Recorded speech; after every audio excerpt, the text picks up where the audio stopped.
Oh, hey guys, how you doing? It's Henry at Mowers and Blowers. Welcome to part 3. Part 1 was picking this up. Part 2 was yesterday, or whatever, the other day. I actually worked on this for about 6 or 7 hours. The video was over an hour and a half, condensed it to like 45 minutes. It was tough to do. I'm going to try to keep my videos a little bit shorter. 20 minutes is about the time that, is an ideal YouTube video that keeps people's attention. But I know people that are invested in this project, they want to know everything that I did to it. So I try to keep everything transparent so that you could see exactly what I did. We made a lot of progress yesterday, completely took off all the plastics, got a better look at exactly how it is, because like I said, this is my first real scooter fix, and I wanted to just be clear on everything. I was missing a lot of stuff because the plastics were covering it, So we got it running last time, but it stalls. It only runs on starter fluid, I don't think it's getting any gas, but after doing a lot of research online last night, I was, just kind of getting to understand how the carburetor works and the thousands of vacuum lines that it requires to run right, so it's a little complicated, to be honest with you. I was this close to ordering a new ignition switch, but there's so many different versions of it, and I wanted to make sure that I get the right one, so I might have to take the ignition switch off, take a picture of it, and just compare it to the ones that I saw online. They range between like $15 to like $30, but I wanted to get the right one. Yes, I know it's just an ignition switch, right, off and on, but there are 4 wires to the ignition module. And so 2 of them you jump as power, right? But then there's also like a black wire with a white stripe and also a green wire. And I'm thinking that those wires you need somewhere on there, for it to be fully functional. In the beginning, I thought that those might be the fuel pump wires, but after looking through it, there are seldom any fuel pumps on scooters unless their gas tank is lower than the carburetor, where this gas tank is higher than the carburetor, so it should be gravity fed. But there's a petcock valve that goes in that has other lines that go to vacuum lines, and then there's a PCV line. There's a bunch of vacuum lines that I don't really quite understand as of yet, but after looking at some of the videos and stuff, I don't think I connected the wiring, the hosing right from the fuel. I don't think I connected the fuel right at all, so I'm gonna sit here and study it in the daylight, and I'll get back to you and we'll see what we do. Looking at the carburetor here, the reason why it wasn't getting gas, you're gonna laugh, is I didn't connect it at all to the inlet of the fuel. I connected the wrong one. This one right here, actually, that little thing down there, that's just a bowl drain. It's a hose goes on it, and that one right there, a hose goes on it, and it just, it's in case you want to drain the fuel. So that wasn't it at all. So I'm gonna first remove the ignition switch, because I want to, it's not connected to anything anyway, so I'm just gonna remove it, and so I'll know exactly what ignition switch to buy, and then we can connect it without this jump. And I want to try to get it stuck as possible. I could use any on and off switch, but there's 2 other wires here that won't be used, so I want to know what that's for, and spend $15 on it, I'll do that. Okay, I figured something out. So there's the gas tank, comes into a fuel filter. This part goes into this thing that's like a petcock valve. The middle hose on the very bottom, you can't see it, but it's down there. It connects to the intake manifold, almost like a crank, pulse crank thing. So it pulses, making this seem like it's a fuel pump. Okay, the output, when I crank it, it pulses, sucks gas from in here, goes in there, and comes out here. So I have to connect this hose to the inlet of the carburetor for fuel. Okay, and that's it really. But I'm thinking this is a gravity fed fuel tank. Why not just take the line directly to the carburetor, right? But you know what, I'm gonna hook it up to what it's supposed to be and see if that works. Okay, I attached the fuel line to the carburetor now.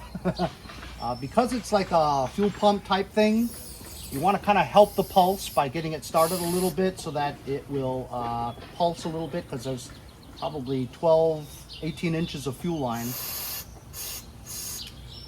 You want to be able to help it out, you know? You guys know what I'm talking about. Anyway, so it'll be cranking for a bit just for the fuel to get there. This way we know if it stays running, it does not need a carb clean. We're just going to crank it and see if it stays running.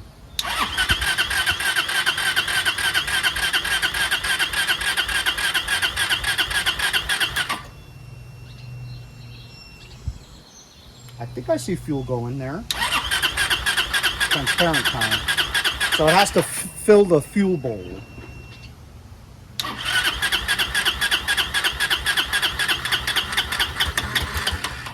Ooh, it wants to go. It wants to. Is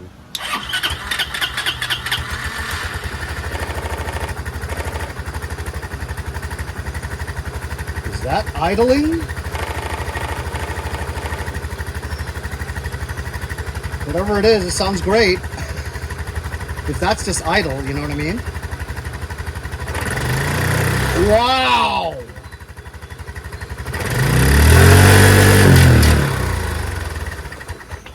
Oh my God, that's awesome. I'm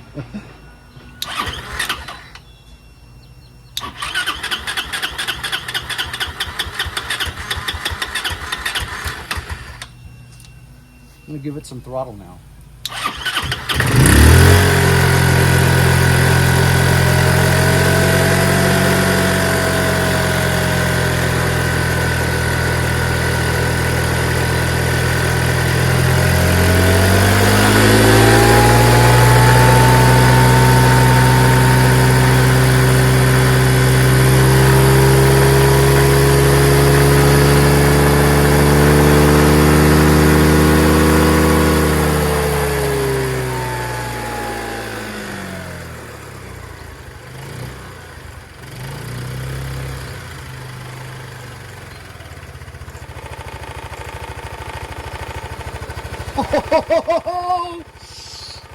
Holy cow! Fellas, it's running! And it's idling beautifully.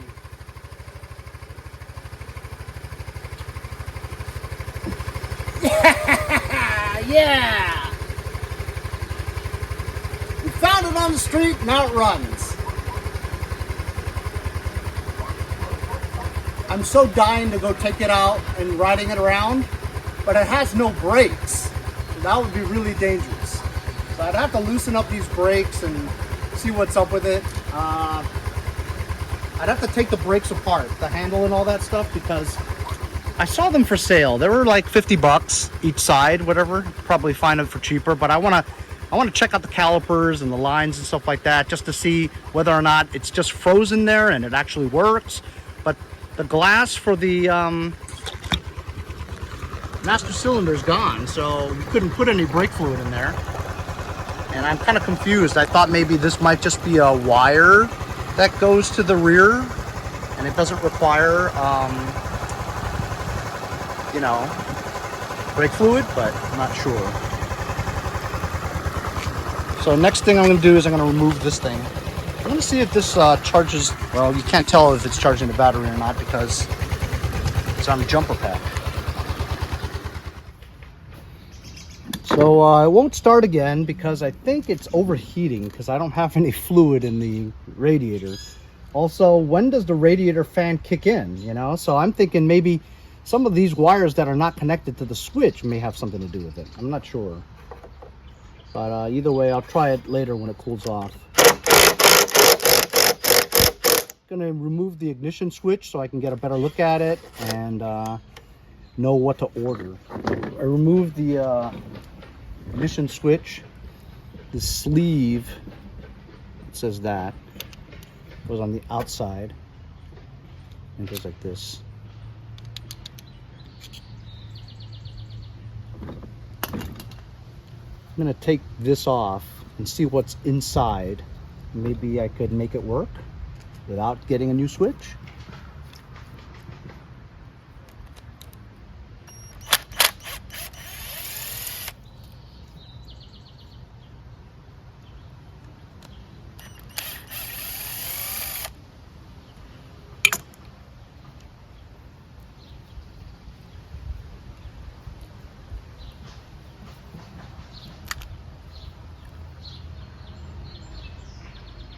Wow, there's nothing to it.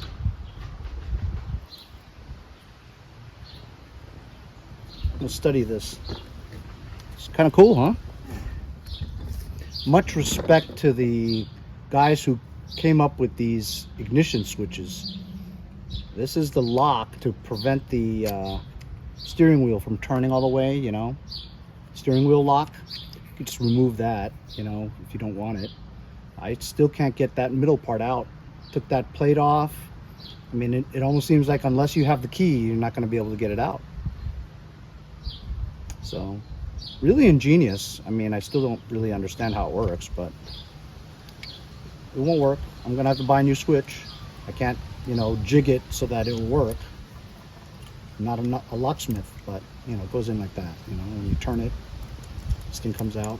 You can just bend this and pull that out so you don't have that lock. So, you know, now I know what it looks like. So I'll go and order a new switch for like $15 or something. And we just button that up, no problem. And then, I don't know, it doesn't start now. I don't know why. I have a feeling that maybe the carburetor is really dirty.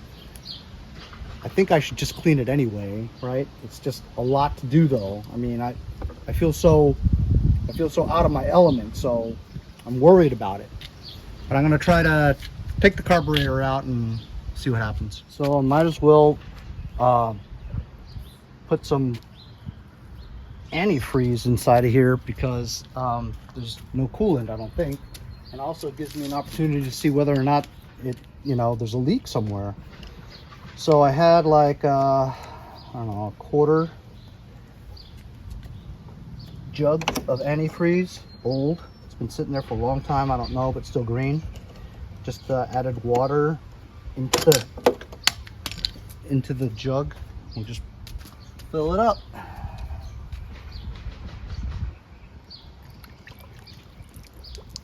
I need a funnel. I don't want this antifreeze on the ground, so my dog will lick it.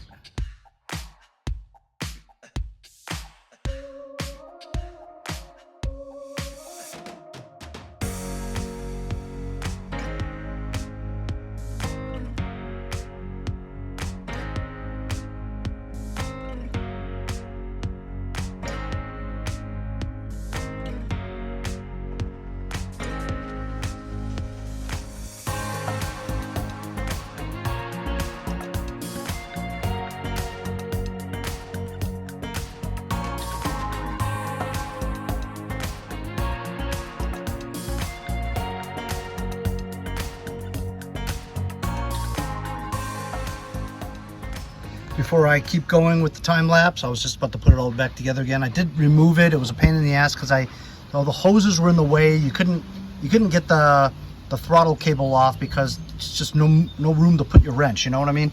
Anyway, I finally did just rotate the this thing from the air box, so it gave me some more room.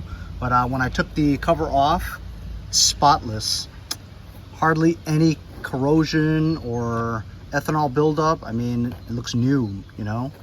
So a little perplexed as to why it wasn't running so well. I guess I could have messed with the screw, you know, the air fuel mixture, but I didn't. But I figured it for sure needed a carb clean, you know what I mean? So I took out all those 3 jets. You can remove all 3 of them. I removed here's the float with the needle. There was no leak, so everything's fine. This thing is empty. You know, you shake it to make sure there's no fluid in it. So I'm going to put the bowl back, the bowl back on, and now I'm going to remove that and clean that out And on this side here, there's that thing I could clean. And then I guess I can mess with that hole right there, that jet over there. And then I'll put it back and see if it works. And also, I forgot to tell you, the radiator. I only poured like a little bit in there. It was full. Green fluid. So now it's in, a little bit is in the overflow. But I haven't seen the fan go on yet. So maybe it was one of these wires. Remember? There's this wire that was cut. I mean, that seems like a really thin wire for something like a radiator, you know what I mean? I don't know. But we'll clean this carb and see what happens.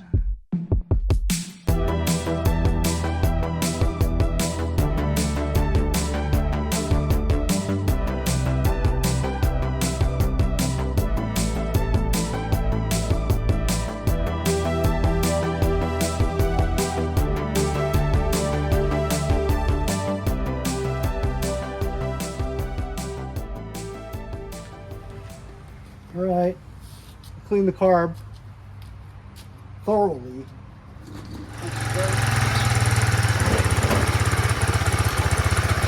Let it sit for a bit and start right up.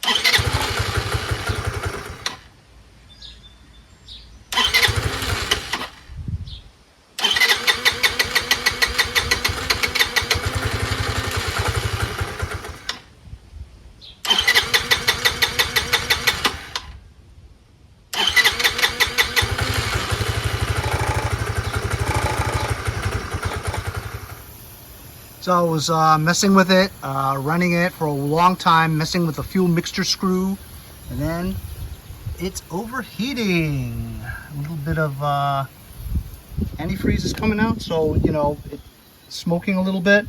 The fan didn't go on at all, so I don't know why. Is there a thermostat in this thing? I'm sure there is. So the fan's not working. Thermostat obviously is not working because the radiator apparently is not working. It's just cold. It's cold. It's not warm at all. Strange. So I'm just tracing everything here. If you look right there, that screw, I believe the thermostat is in there, and the hose that leads out of it is cold. The hose goes over here.